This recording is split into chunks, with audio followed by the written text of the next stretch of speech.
जब मैं black hole शब्द बोलता हूँ तो आप में से जो लोग नहीं जानते हैं वो सोचने लगते हैं और जो लोग जानते हैं वो सुनने लगते हैं। तो अभी की इस वीडियो का मुद्दा ही है ब्लैक होल। अभी की इस वीडियो में मैं आपको बताऊंगा कि ब्लैक होल नेचुरली कैसे बनते हैं, आर्टिफिशियली की बात नहीं करूंगा।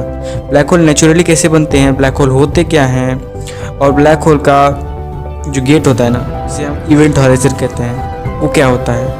आर्टिफिशियली ब्लैक होल कैसे बनते हैं वो हम किसी नेक्स्ट वीडियो में डिस्कस करेंगे, और एक ब्लैक होल की पूरी सीरीज़ आपको मिलेगी, तो वीडियो को लास्ट तक ज़रूर देखिएगा। और वैसे तो मैंने इस पर एक वीडियो बना दिया था, लेकिन मेरा चैनल सस्पेंड होने की वजह से वो वीडियो डिलीट हो गया और मेरे पास कोई बैकअप नहीं था, इसलिए मैंने ये वीडियो आपके लिए बनाया। तो इस वीडियो को लास्ट तक ज़रूर देखिएगा, आपको थोड़ा सा तो ज्ञान मिलेगा इस वीडियो से। तो चलिए वीडियो को चालू करते हैं और कुछ जादू करते हैं और आपको बताता हूँ मैं।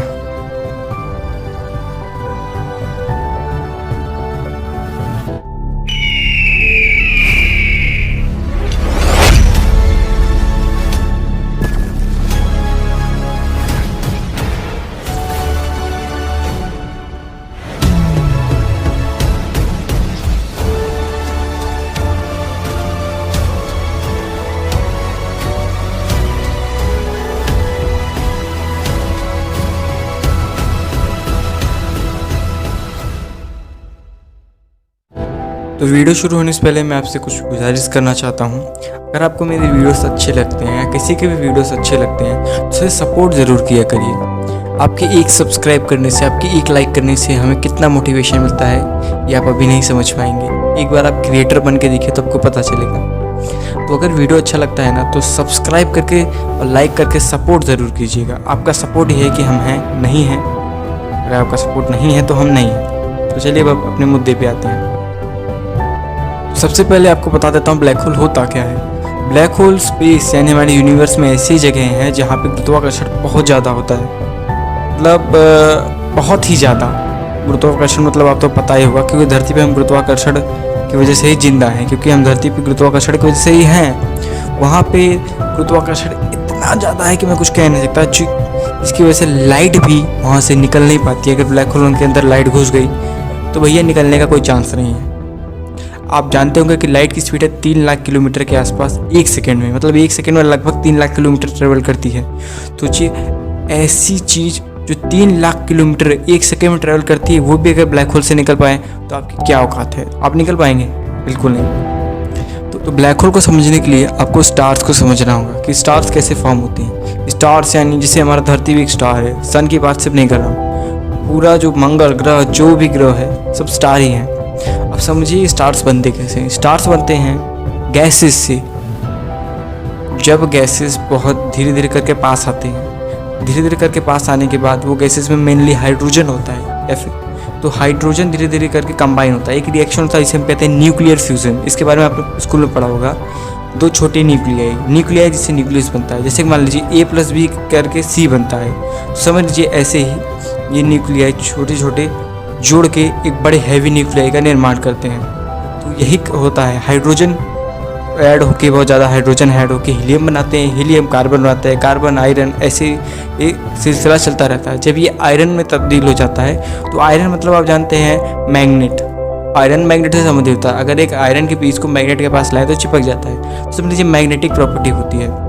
तो एक स्टार के जो भी गैसेस होते हैं वो जब एक स्टार का निर्माण कर लेते हैं तो वो नीचे ग्रेविटेशनल फोर्स स्टार को दबाना चाहती है, लेकिन उस स्टार के कोर में, जैसे कि धरती का कोर है मैग्नेटोस्फीयर, वहाँ पे जो होता है कि रिएक्शंस होते हैं, तो न्यूक्लियर फ्यूजन होता है और फिर हाइड्रोजन हीलियम ऐसे आयरन बना। आयरन से मैग्नेटिक फील्ड डेवलप होता है जो ये उस गुरुत्वाकर्षण को अपोज करता है। जैसे कि अगर आप एक तरफ से दबा किसी को ढकेला और कोई दूसरी तरफ से ढकेले और दोनों एक दूसरे को एक ही बल से ढकेल रहे हो तो ना वो कहीं हिलेगा ना वही रहेगा, वो ऐसा ही रहेगा। लेकिन दरअसल जो गुरुत्वाकर्षण होता है वो कमज़ोर पड़ जाता है इस मैग्नेटिक फील्ड से, क्योंकि मैग्नेटिक फील्ड लगातार बढ़ती रहती है, क्योंकि हाइड्रोजन लगातार हीलियम से आयरन में कन्वर्ट होता रहता है। तो इसकी वजह से एक स्टार जो होता है ना बढ़ता रहता है, उसका साइज़ बढ़ता रहता है। जो हमारा सन है वो बढ़ रहा है साइज़ में धीरे धीरे। अगर कुछ समय बात करें तो बहुत ज़्यादा समय है, बहुत ज़्यादा समय बाद ये इतना बड़ा हो जाएगा कि धरती के साथ ये तीनों ग्रह जो आगे हैं ना धरती के,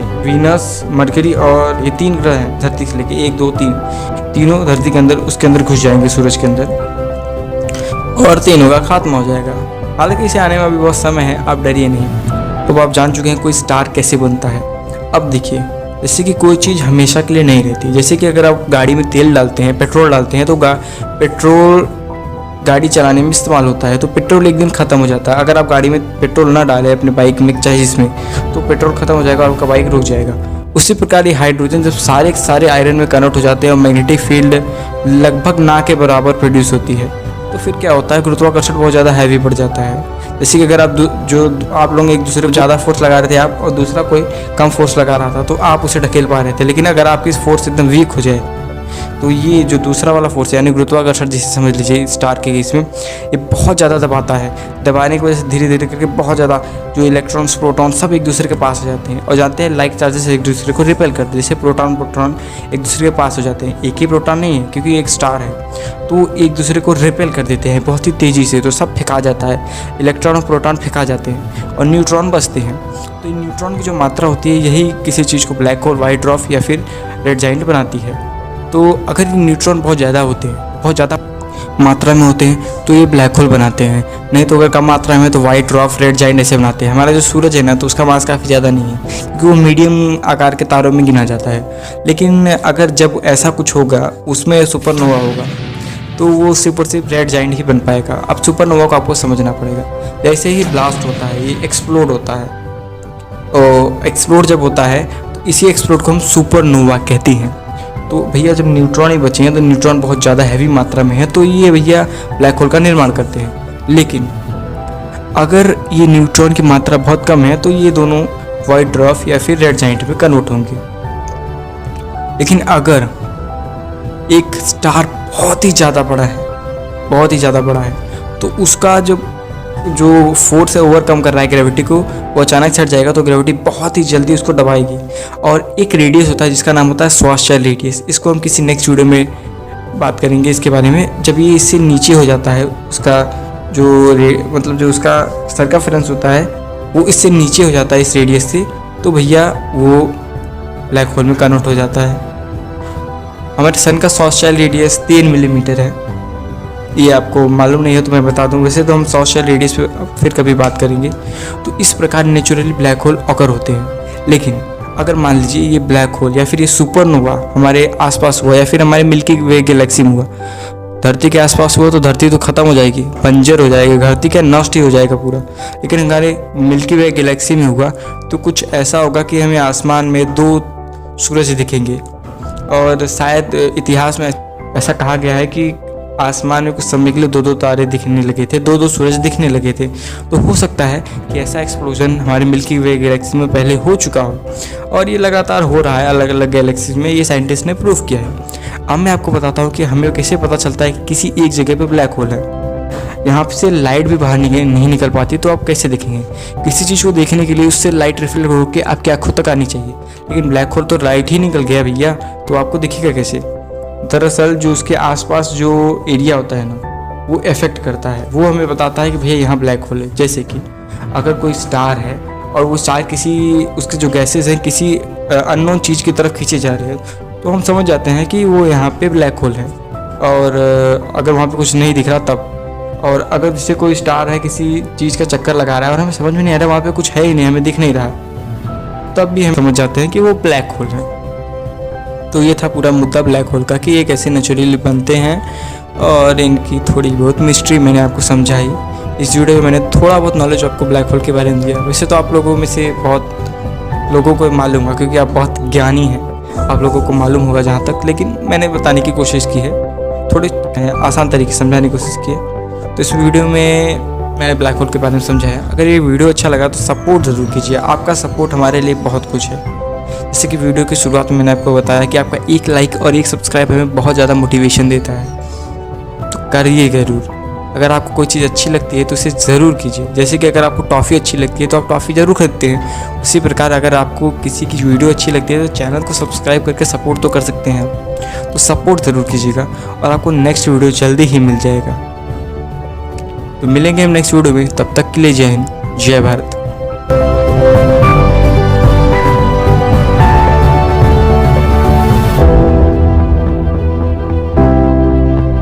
कुछ ख्वाब गोल थोड़े चकोर, अखियों की डोर है कभी चांद लेके उड़ जाए रात, छुप जाए चोर है खामोशियाँ बेचैनियाँ नादानियाँ, तेरे बिना लगता नहीं।